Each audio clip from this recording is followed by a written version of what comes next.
नारी के ऊपर कहना में है क्या? जन्मदायनी जग में नारी कहाती,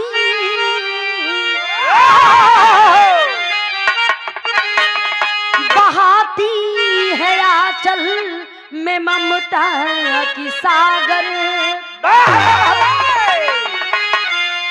सारा जहां है कर्जदार इनका,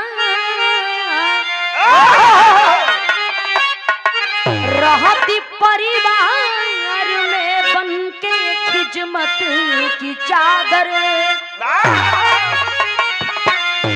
फर्ज पे जान देने की रखती तमन्ना, बरसती है खुशियों पर बन कर के बादर। दोष किसका कहूं,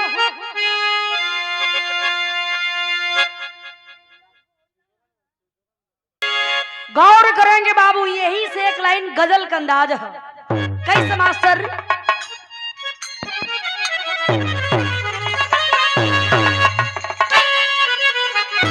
ओहो, यह गजल का लाइन है मास्टर। कैसे?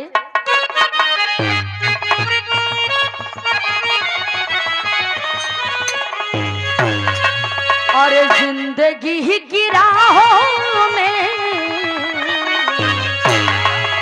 जिंदगी की राहों में रंजो गम के मेले।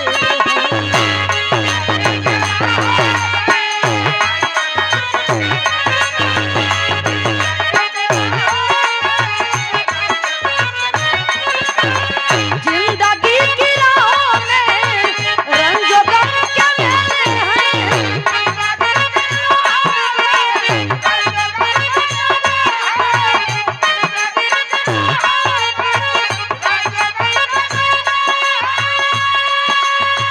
रंजो गम के मेले हैं, भीड़ है कयामत की, भीड़ है कयामत की, और हम अकेले।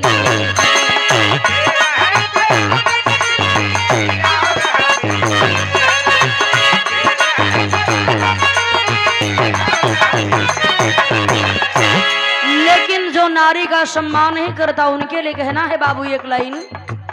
नारी को बनाया जूती, नारी को बनाया जूती, वो बड़ा कमीना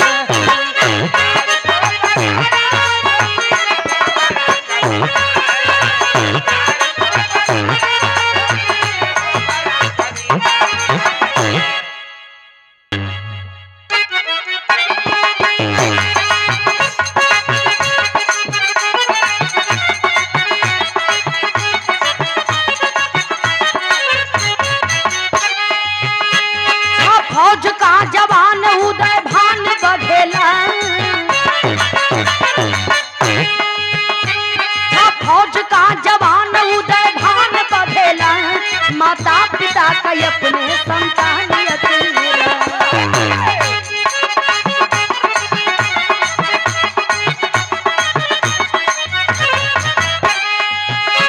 12 शहर में उसका मकान था, 12 शहर में उसका मकान था, पत्नी सुशीला देवी दिल का अरमान था।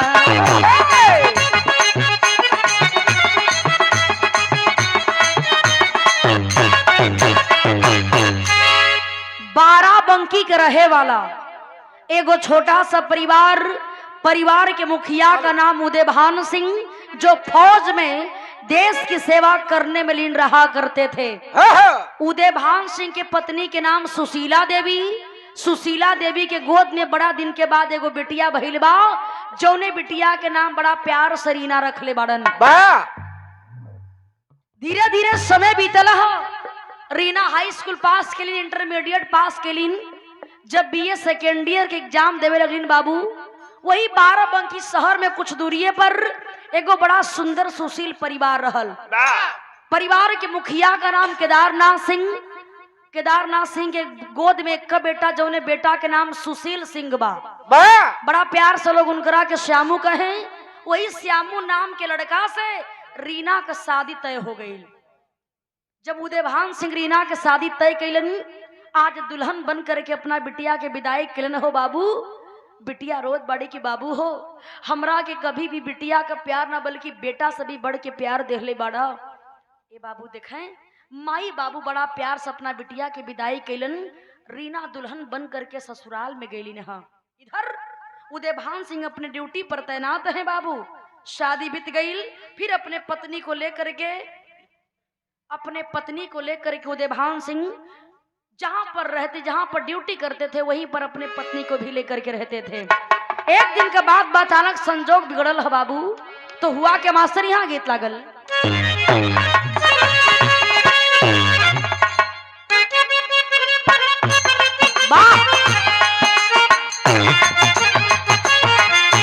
यह गीत के लाइन है तोरा दुल्ही कहतिया। यह कहे थोड़ी देर चूल्ही ठक दे बलवना,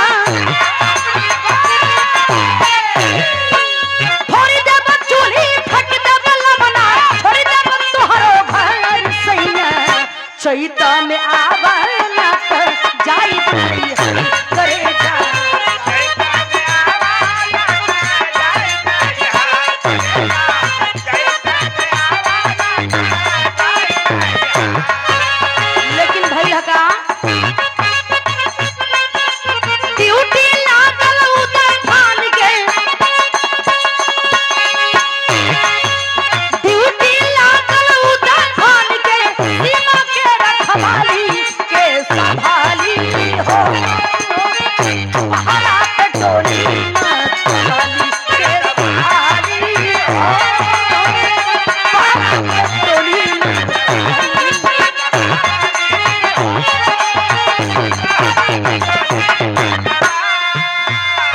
एक दिन का बात है,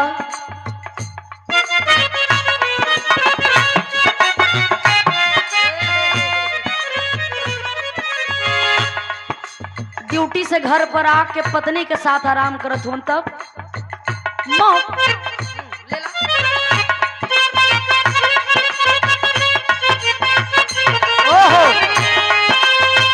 मौका को पाके घर में घुसे उठा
एकाएक पापी गद्दार पाकिस्तानी धोखे से अटैक करते हैं।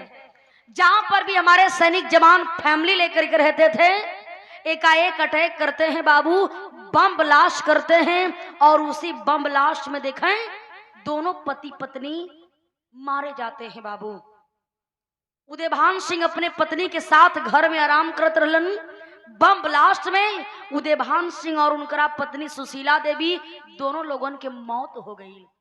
जब मौत भइल बा बाबू, ए बतिया के पता इकलौती बिटिया रीना के लगल। आज माई बाबू के लसिया पर रोत बाड़ी। माई बाबू मर गिलन। अब दुनिया में पति के सिवा हमारे के सहारा बा। सरकार के द्वारा जो भी सुविधा मिली, सारे सुविधा को पाके पैसा पा करके इकलौती बिटिया रहलीन, पूरे प्रॉपर्टी के मालकिन बनलीन। हाँ, प्रॉपर्टी को बेच करके जितना पैसा मिलल बा अपना पति सुशील सिंह के देहलीने सैया। अबे दुनिया में हमार बा केहू नहीं, हमने दोनों प्राणी के जीवन जिए के हा। ए बाबू देखें, जब सुशील सिंह सारा पैसा के पौले बाड़न, जा करके दिल्ली शहर में एक छोटा सा कारोबार डलन हम, बिजनेस करे चालू कैलन। मालिक मर्जी भइल, बिजनेस करते करते दिल्ली में बहुत बड़ा बिजनेसमैन बन जाते हैं। लोग सुशील सिंह के सुशील सिंह ना बल्कि सुशील सेठ कहे लगलन।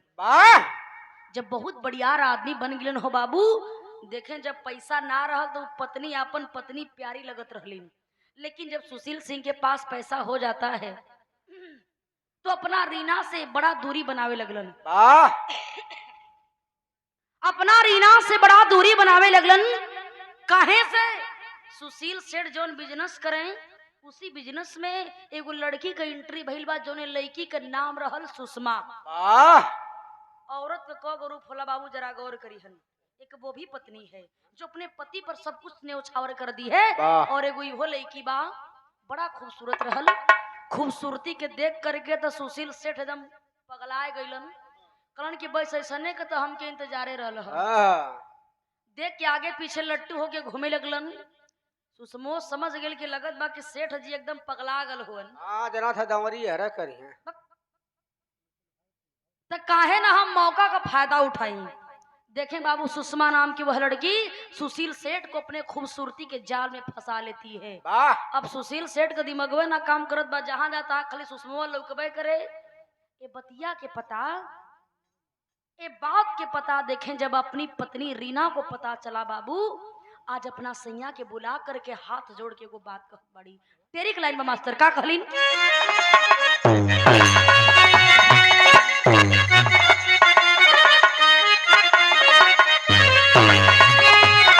अरे चरण के बन के दासी रहबे, अरे चरण के बन के दासी रहबे, कि तोहरे पावन चरण में बाटे मथुरा काशी। अरे हा काशी, अरे हा काशी। रीना करीन की सैया कौन कमी बा हमरा में, हम गौर ना बाड़ी, एकरा वजह से आपका दिक्कत बा सैया। ये बात पहले आपके सोचे के चाहत रहल ना। ए सैया माई बाबू मर गिलन, पूरा प्रॉपर्टी के मालिक हम आपके पूरा पैसा रुपया दे देहलीन, 1 रुपया अपना नाम से नहीं रखलीन। विश्वास रहल कि हमार सैया हमार जिंदगी का सहारा बड़न, 7 जन्म का हमने के साथी बाड़ी जा। लेकिन एगो लड़की के चक्कर में पड़ के सैया आखिर हमरे साथ इतना बढ़िया धोखा काहे करत बाड़ा। आज रो करके कहती है, क्या कही मास्टर,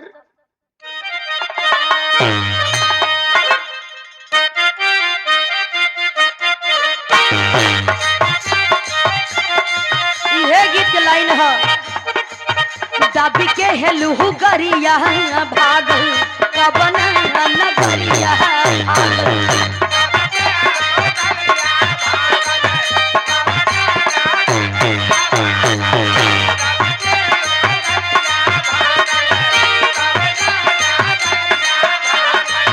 दाबी के हेलू गरिया भागल कबन नगरिया भागल। सुनाए भौजी मेरे बिन गुजरना कैसे कोई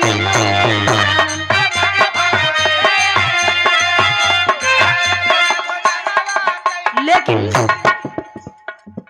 रो रो करके रीना कहत, अरे कहत बड़ी का पड़े ले यह भागनी पहिया, तोड़ा ना भरोसा सैया।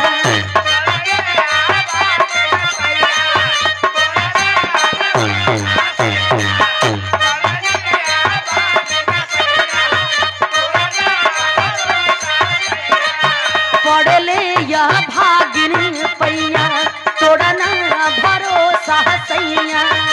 सुनाए सजना काहे के प्रीतिया हमसे छोड़ला हो राम।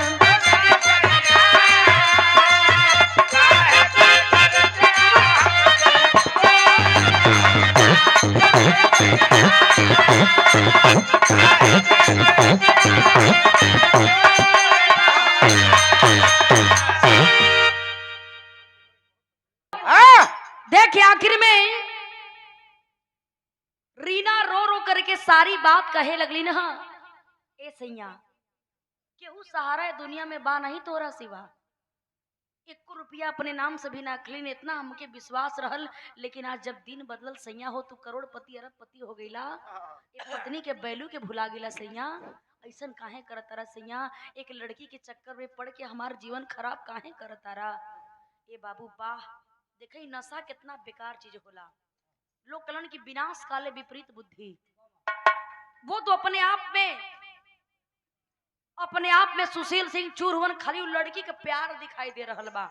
ओकर खूबसूरती के देख करके दीवाना भइल बड़न। कलन की लगत बा कि पूरा बतिया रीना जान गई हो, तो काहे ना कुछ ऐसन करल जाए कि सांप भी मर जाए और लाठी भी न टूटे। कलन की नहीं हो रही नहीं तो के न्यूज गलत मिलल बा। जो सुषमा नाम के लड़की के बात करत तारू ना, अरे दुनिया के लोग कुछ कहिए तो सबकर तू बात मनबू। वो हमार सेक्रेटरी बा, हमरा ऑफिस में हमरा साथे काम करेले, ऐसा कोनो बात नहीं हो। ए बाबू देखें, आज मीठी मीठी बात में अपने पत्नी रीना को बहलाने लगा और बहला करके कहने लगा कि एक बात ध्यान से सुन लो रीना, मैं तुमसे ही प्रेम करता हूं, तुम हमारी पत्नी हो। तुम्हें विश्वास नहीं हो रहा है, चलो आज कोई काम नहीं करूंगा, आज तुझे अपने साथ में लेकर के चलूंगा। हम लोग बाहर चल करके रेस्टोरेंट में खाना खाएंगे, आराम से सुबह तक घर आएंगे। मीठी मीठी बात के सुन करके बाबू आज रीना अपने पति के बात को मान जाती हैं।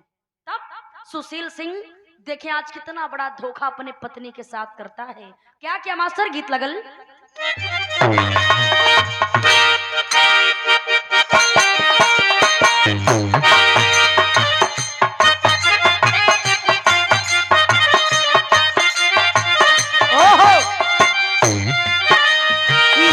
लाइन हो माता बही लोगों ने गीत के गावेली ने। झाझर माड़ौआ जनी छ वही हाय बाबा हो, झाझर माड़ौआ जनी छ वही हाय बाबा हो। कभी है सूरज हवा के जो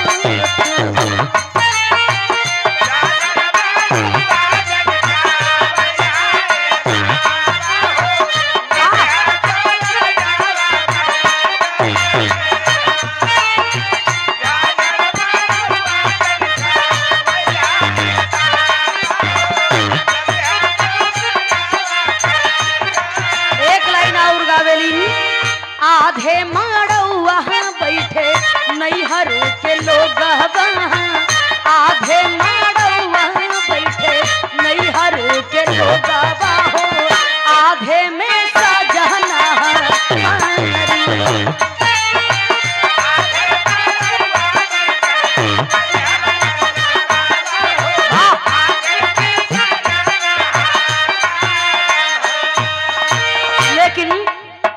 भूली गईला हो श्यामू नारी उपकर, भूली गईला हो श्यामू नारी उपकर हो। पहले जामुना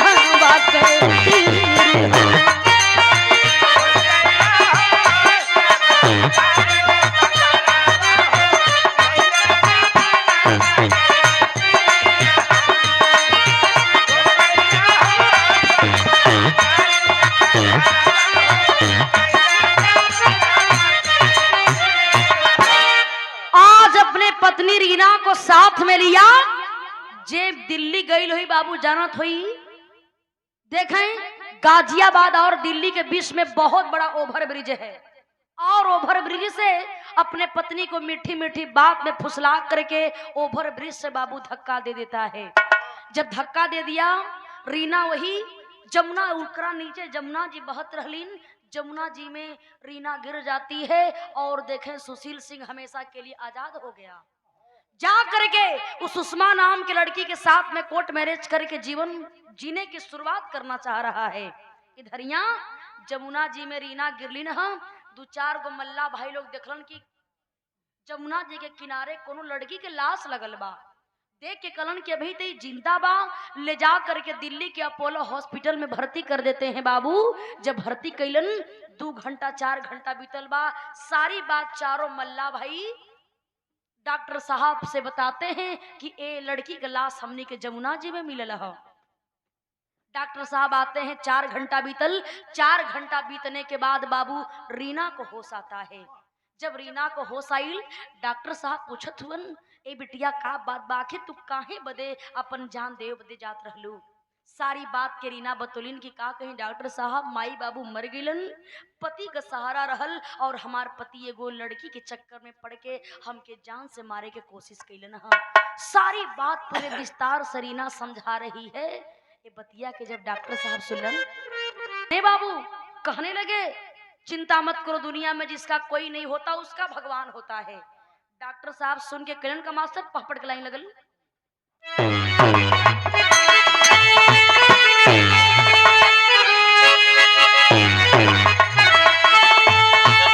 सुन के व्यथा को अरे आंसू रही बहाई आई डॉक्टर साहब।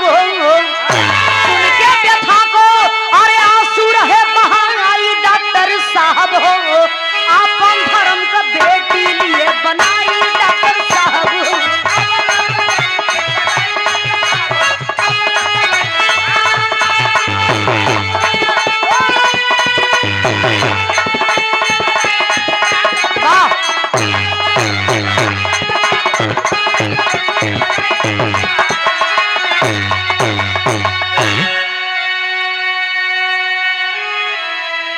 रीना की सब बात सुन करके कहते हैं, चिंता मत करो बिटिया, मालिक सब कुछ दे रहे बड़न। एगो बिटिया का कमी रहल, इहो पूरा हो गई। कितनी बड़ी इंसानी डॉक्टर साहब निभाते हैं। रीना को अपने घर पर लेकर के जाते हैं। रीना पढ़ल लिखल रहबे गेलिन बाबू। रीना को डॉक्टरी की पढ़ाई पढ़ाना चालू करते हैं और उसी अपोलो हॉस्पिटल में रीना नर्स बन जाती है। जब नर्स बनलिन, इधर का बात इधर छोड़ी बाबू, उधर सुशील सेठ उस सुषमा नाम के लड़की से कोर्ट मैरिज करके जीवन को जी रहा था। एक दिन की बात है बाबू, अपने ही ड्राइविंग कर रहा है, कार को लेकर के घर से बाहर निकला, सामने से ट्रक आइल बा और उसी ट्रक में उसका कार जाकर के घुस जाता है। जब कार टकराइल बा, ट्रक में घुसल बा, सुशील सेठ के बाबू बहुत बड़ा एक्सीडेंट भइल हो और एक्सीडेंट में दोनों पैरवे बाबू देखें बहुत बुरी तरीका से कुचल चुकल बा। तब आखिर भइल का मास्टर आल्हा लाइन से कहना है,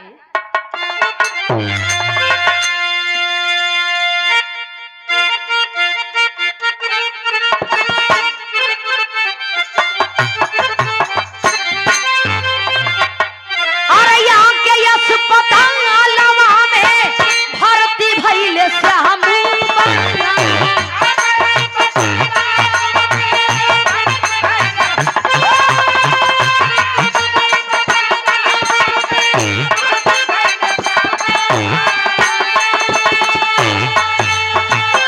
सजना के अपने रीना गइली पहचान।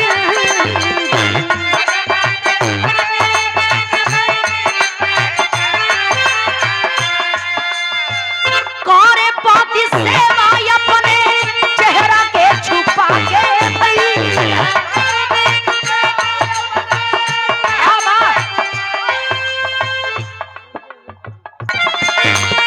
करे पाती सेवा अपने चेहरा के छुपा के भैया।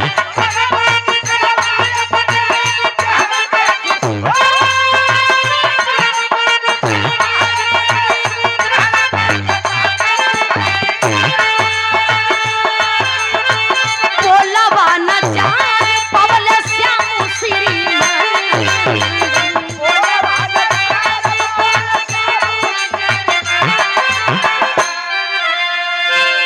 सुशील सिंह को ले जा करके सुषमा नाम की वह लड़की उसी अपोलो हॉस्पिटल में भर्ती करती है, जिस हॉस्पिटल में वह रीना नर्स थी। रीना तो अपने सैया के देख करके पहचान गईलिन, सारी बात जाके डॉक्टर साहब से बतौलिन कि ये हमार सैया हुवन। लेकिन ए डॉक्टर साहब, आज भी इनके नाम को सिंदूर मांग में सजाइला, कुछ होके के नहीं चाहिए। डॉक्टर साहब आ करके कहते हैं काटना पड़ेगा। ए बाबू, जब दोनों पैरवा कट गई, इलाज चालू हो रहल बा। सुषमा नाम की वह लड़की कहती है कि जौने मारे अलगा भनी तौने परल बखरा। ये सुशील सेठ से बियाह कलिन के जीवन ऐश के साथ बिताई, लेकिन जब एक दोनों पैरवा कट गई तो बेकाम को हो चुकल बा। देखिए कि ये भी रूप है। ड्राइवर को सुषमा नाम की लड़की बुलाती है और सेटिंग बनाती है कि यदि हमनी के सुशील सेठ के जान से मार दिहल जाई तो पूरे प्रॉपर्टी के मालकिन हम अकेले बन जाई बावरे सुरेश। वाह। हम दोनों लोग शादी करके जीवन के बढ़िया से जियल जाई। आहा। लालच में पड़ जाता है, लोग कलन की लालच बड़ी बुरी बला होले।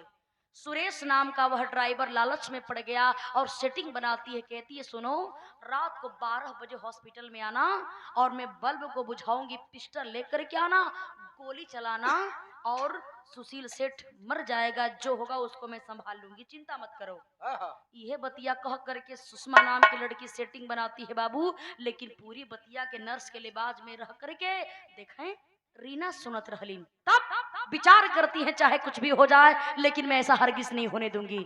तो हुआ क्या मास्टर,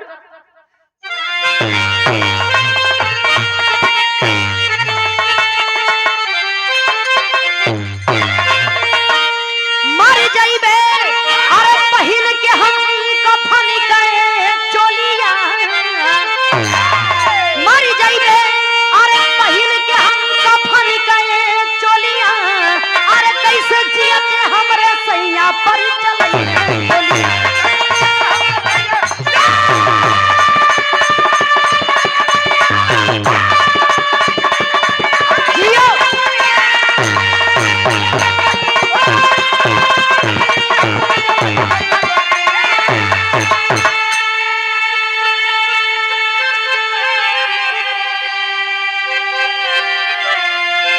बहुत सारा देखिए आखिर में जब सारी बात देखिए आखिर में सारी बात को रीना सुनती है, कहे लगलिन कि वो हमार मांग का सिंदूर हुवन, आहा। हमार पति हमरे साथे कितनो गलत कैले हुवन त का भई, लेकिन मैं अपने पति के साथ गलत नहीं होने दूंगी। बा एक वो भी पत्नी है बाबू। रात को जैसे ही 12 बजता है सुरेश नाम का ड्राइवर पिस्टल लेकर के घुसा, सुषमा नाम की लड़की बल्ब बुझाती है, गोली चलाता है और सामने जाकर के रीना खड़ी हो गई। रीना के दाहिने शोल्डर को वह गोली पार कर गई, दाहिने कंधे को गोली पार कर गई। रीना धरती पर गिर गई, हड़कंप मचे चालू हो गए। लोग सीसीटीवी कैमरे के दायरे में देख लेते हैं कि कोई गोली मार करके भाग रहा है। सिक्योरिटी जाते हैं, पकड़ करके बाबू सुरेश नाम के ड्राइवर को पकड़ लेते हैं। तुरंत घटनास्थल पर पुलिस आती है। सुरेश ड्राइवर पूरी बतिये बता दिलन कि हमारा कोनो दोष नहीं है, जो सुशील सेठ जी बाड़न इन्हीं का सब सेटिंग रहली है, अपने पति के जान से मारे के कोशिश करत रहली। आ इनकर ही पत्नी का ई तो समझ ला कि एक नंबर का लालची बा कि अब एके मार के हमरे चक्कर में पड़े के कोशिश कैले रहल। हमारे मन कोनो दोष नहीं हो, लेकिन पाप का सजा तो बाबू मिलबे करी। घटनास्थल पर पुलिस आती है बाबू और देखें कुछ देर के बाद सुशील सेठ के भी होश आइल बा। सारी बतिया के सुनलन कि जौने लड़की के चक्कर में पड़ के हम अपने पत्नी का त्याग कैलीन, अपने पत्नी के जान से मारे के कोशिश कैलीन, आज वही मेरी पत्नी रीना हमारे सामने आ करके हमारी ढाल बन करके हमारे जान की रक्षा करने का काम की। अपने गलती पर गलाने करत दोनों बाबू देखलन दोनों पैरवा तक कट गई हो। कलन की जैसन कैली वैसन फल हमरा के मिल गई। ऐसन सती सावित्री अपने पत्नी के हम ना समझ पोली ने, पागल के ए बेवकूफ लड़की के चक्कर में फंस करके, खूबसूरती के चक्कर में फंस करके कितना बढ़िया पाप कैले बाड़ी, ओकर सजा हमरा के मिल गई। डॉक्टर साहब से कलन रुपया पैसा प्रभु ना चाहिए, हमरे पत्नी के जान के बचाला। कंधे में गोली लगी थी, मालिक का मर्जी भइल बाबू। देखें रीना का भी जान बच गई हो और सुषमा और वह सुरेश नाम का ड्राइवर दोनों को जेल होता है। यही से कहल जाला कि जैसे भी जौन भी मालिक देव के संतोष करके जिए के चाहिए, क्योंकि बुरा कर्म का बुरा ही नतीजा होता है। इसीलिए कहा जाता है कि बुरा कर्म का बुरा नतीजा ना मानो तो कर देखो, बुरा कर्म का बुरा नतीजा ना मानो तो कर देखो, जिसने जिसने किया है यारो उसका उसका घर देखो। जैसन करबा वैसने मिली, ना है कि हम बबूल बो के चाहे कि आम का फल पा जाई, ये संभव बात बा। गलत काम का परिणाम हमेशा गलत ही होता है, आज हो या 10 साल के बाद हो, लेकिन आपको भोगना पड़ेगा। इसीलिए कोई भी गलत कदम उठाने से पहले सोच लीजिए कि आज रुपया बा तो कुछ करी, कोनो मतलब नहीं हो, लेकिन कल पैसा खत्म होगा, कल शरीर का जान भी खत्म हो जाएगी, तब समझ में आई कि गलत काम कैले का मतलब का हो। देखें जान बचल बा सुषमा कि जेल भइल हो, रीना अपने पति को 2 पैर से लंगड़ हो गया है। सुशील सेठ लेकिन अपने पत्नी धर्म को निभाते हुए रीना अपने पति को लेकर के रहने लगी। कहानी खत्म भइल। आखिरी लाइन है,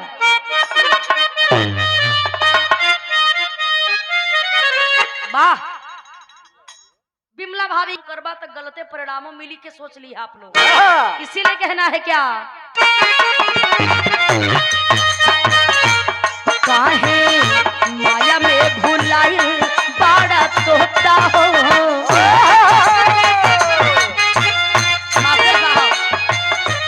काहे माया में भुलाई बाड़ा तोता हो, तोता छोड़ी के जाए के पड़ी। माया में भुलाई बाड़ा तोता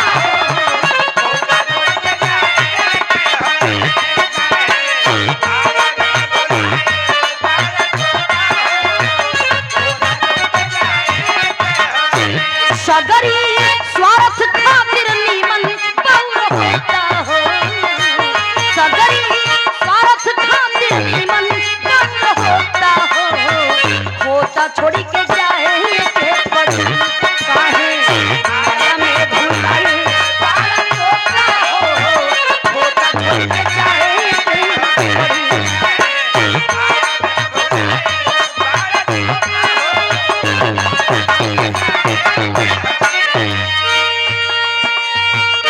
कितनों कमाला है बाबू, लेकिन एक बात याद रहे, लाखों करोड़ चाहे तू कितनों कमाई।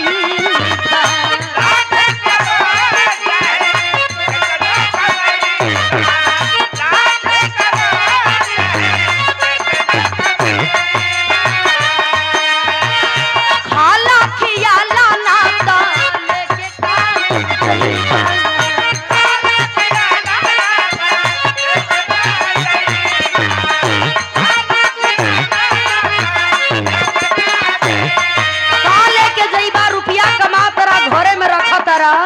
गरीबन के दान नहीं के करतारा, करम बुरा बा, माई बाबू का सम्मान ना करतारा, ओकर फल कैसन मिली।